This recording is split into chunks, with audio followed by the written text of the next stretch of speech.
जामे मीरानी मस्जिद में अनहयान मीरानी, उमर मीरानी, इम्तियाज़ मीरानी, शेर मीरानी, वाहिद बख्श मीरानी पारां 12 रबीउल अव्वल जश्न ईद मिलादुल नबी जे हवाले सां महफ़िल मिलाद जो प्रोग्राम मुनक़िद कयो वियो।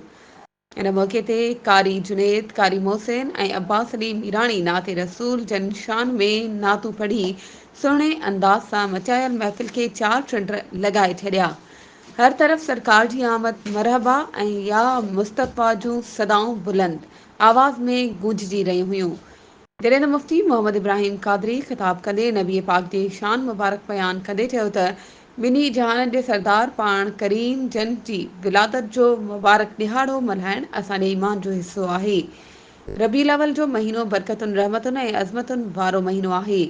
पाण करीम जन जी विलादत सां समूरी काइनात रोशन ऐं मुनवर थी वई, जंहिंखे जानदारनि खां सवाइ बेजान शयुनि बि सलामी कई ऐं आमद जो जशन मल्हायो आहे। पाण करीम सल्लल्लाहु अलैहि वसल्लम जी आमद असां लाइ बाइसे रहमत आहे। प्रोग्राम जे आख़िर में लंगर खारायो वियो। पूरे मुल्क जी सलामती ऐं उम्मत मुस्लिम लाइ दुआए ख़ैर पिणु घुरी वई। वधीक ख़बरुनि ऐं अपडेट्स जे लाइ असांजे चैनल खे सब्सक्राइब कयो ऐं हा, बेल आइकन खे प्रेस करणु न विसारिजो त जीअं असांजी हर नई अचण वारी वीडियो तव्हां ताईं पहुची